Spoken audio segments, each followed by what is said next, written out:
Kutch film અને serial actor સાથે વાતચીત. એક્ટર કમલેશ ઓઝાએ તેમના અનુભવો વર્ણવ્યા છે. માંડવી બીચ અને કચ્છની સંસ્કૃતિના વખાણ કર્યા છે. કમલેશ ઓઝાએ તેમની સિરિયલ અને નાટકો વિશે વાતચીત કરી છે. અગાઉ ખીચડી અને ક્રાઇમ પેટ્રોલ સિરિયલમાં તેઓએ કામ કર્યું છે. હવે કચ્છ ફિલ્મ અને સિરિયલ એક્ટર જે છે તેમની સાથે વાતચીત કરી છે.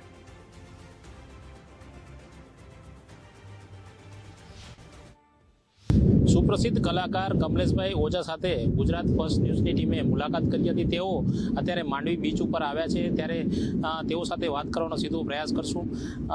ખાસ કરીને તમે અત્યારે માંડવી આવ્યા છો, કેવું લાગી રહ્યું છે અત્યારે? બહુ સરસ છે. માંડવી આવવાની ઈચ્છા ઘણા વખતથી હતી, પણ અમારો શો હતો નાટકનો વરવાયા વિરમગામનો ગઈકાલે ગાંધીધામ ખાતે, એટલે અહીંયા આવવાનો અવસર મળ્યો અને માંડવી ખાસ આવું હતું અને સમય પણ મળ્યો. અદ્ભુત છે. અહીંયાના લોકો બહુ સરસ છે, બહુ મીઠડા છે, બહુ મહેનતી છે અને એ તમને ફરી અહીંયા આવવાની મન થાય એવી જગ્યા છે. નોર્મલી તમે ટ્રાવેલ કરતા હો ને તો તમને ખરાબ અનુભવ થાય કે ન ગમે ત્યાંનું વાતાવરણ, તો તમે બીજી યાર આવવાનું ટાળો. પણ આ માંડવી એવી જગ્યા છે, જેમ દાબેલી અહીંયા ફેમસ છે, જેમ અહીંયાના લોકો પણ બહુ મીઠડા છે. ખરેખર વન્ડરફુલ લવલી પીપલ અને મસ્ટ વિઝિટ એવી જગ્યા છે માંડવી.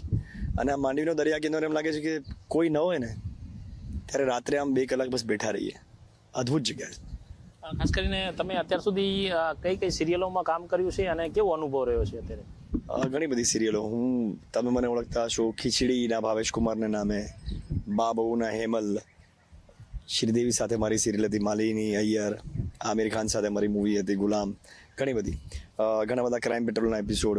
અને મૂળત્વે હું નાટકનો કલાકાર છું. મારું પોતાનું નાનકડું એક પ્રોડક્શન હાઉસ છે જેમાં હું નાટકો પ્રોડ્યુસ કરું છું અને ઇટ્સ અ વન્ડરફુલ એક્સપિરિયન્સ. આજે જોગાનો જોગ 27મી માર્ચ વર્લ્ડ થિયેટર ડે છે અને રંગભૂમિએ અમને આખી દુનિયા બતાડી છે.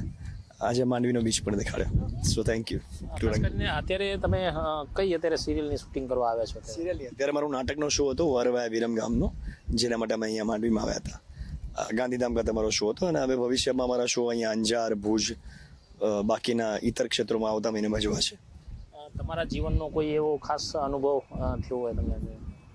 અનુભવ તો બસ સરસ લોકો મળ્યા છે, સરસ જગ્યા જોવા મળી છે અને દુનિયા આખી ફર્યા છે, પણ ભારત જેવું કંઈ નથી. એ ફેક્ટ છે. સારે જ્યાં સે અચ્છા હિન્દુસ્તાન હમારા. Thank you. તો આ હતા કલાકાર અને તેઓનું પણ કહેવું છે કે અત્યારે તેઓ જ્યારે માંડવી બીચ ઉપર ફરવા આવ્યા છે અને ત્યારે સિરિયલનું શૂટિંગ કરવા આવ્યા છે, ત્યારે એક બહોળો અનુભવ પણ મળી રહ્યો છે. કેમેરા રેહાન સાથે કૌશિક છાયા, ગુજરાત ફર્સ્ટ કચ્છ.